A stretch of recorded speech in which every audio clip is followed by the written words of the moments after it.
Bismillahirrahmanirrahim. Assalamualaikum warahmatullahi wabarakatuh. Perkenalkan, saya Fikri Aksana Kini dengan NPM 2024001011. Oke, di sini saya sekarang akan mempresentasikan tentang teknologi informasi.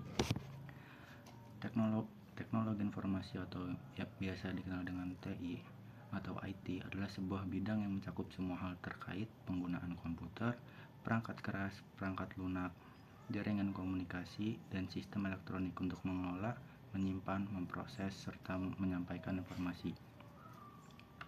Teknologi informasi berfungsi untuk mempermudah aktivitas manusia baik dalam pekerjaan, pendidikan, bisnis, komunikasi, maupun kehidupan sehari-hari.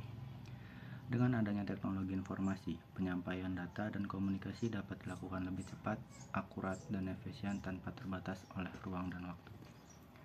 Selanjutnya ada komponen teknologi informasi. Yang pertama itu ada hardware atau perangkat keras. Merupakan bagian fisik dari komputer atau perangkat digital, contohnya seperti laptop, smartphone, server, printer, dan router.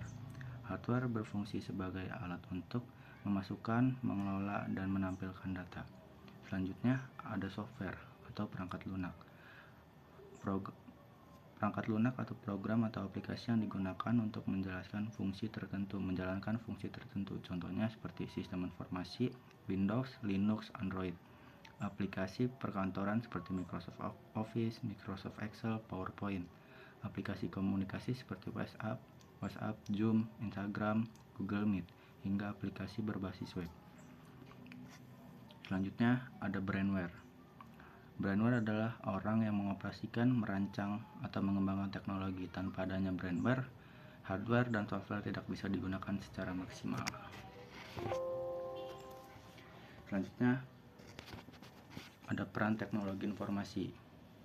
Sebenarnya banyak yang pekerjaan-pekerjaan yang menggunakan teknologi informasi, tapi mungkin saya hanya memberikan segini saja.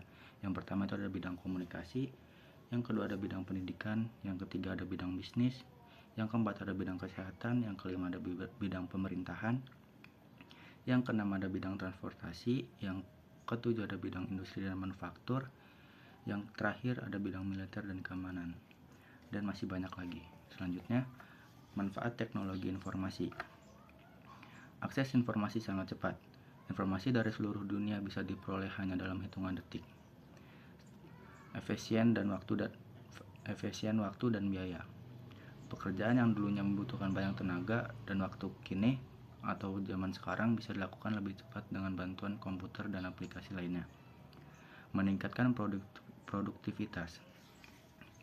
Teknologi informasi mendukung otomatisasi pekerjaan sehingga manusia bisa lebih fokus pada hal-hal strategis.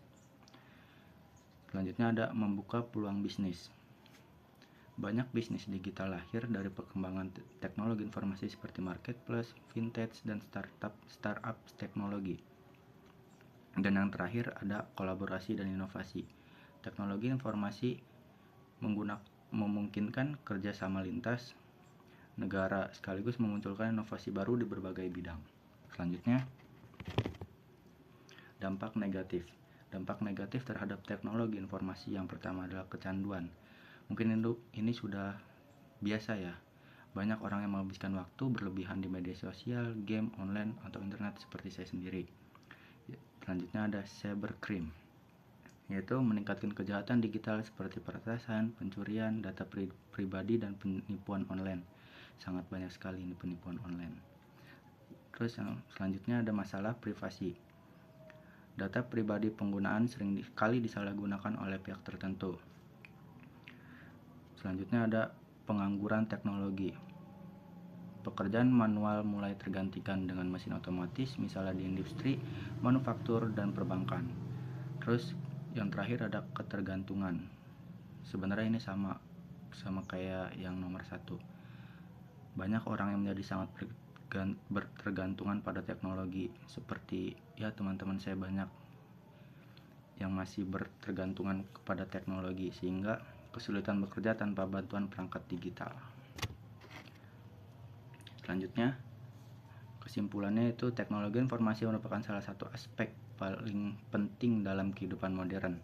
Hampir semua bidang kehidupan manusia telah dipengaruhi oleh TI atau teknologi informasi, baik secara langsung maupun tidak langsung.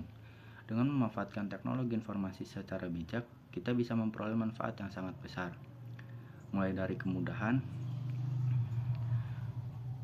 kemudahan komunikasi, peningkatan efisiensi, hingga terciptanya peluang bisnis baru. Namun, dampak negatif seperti cybercrime, kecanduan internet, dan masalah privasi juga harus diwaspadai.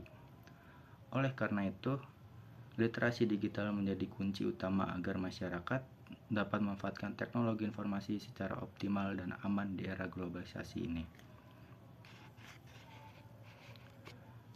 Mungkin cukup sekian yang dapat saya sampaikan, kurang lebihnya saya mohon maaf. Wabillahi taufik walhidayah. Wassalamualaikum warahmatullahi wabarakatuh.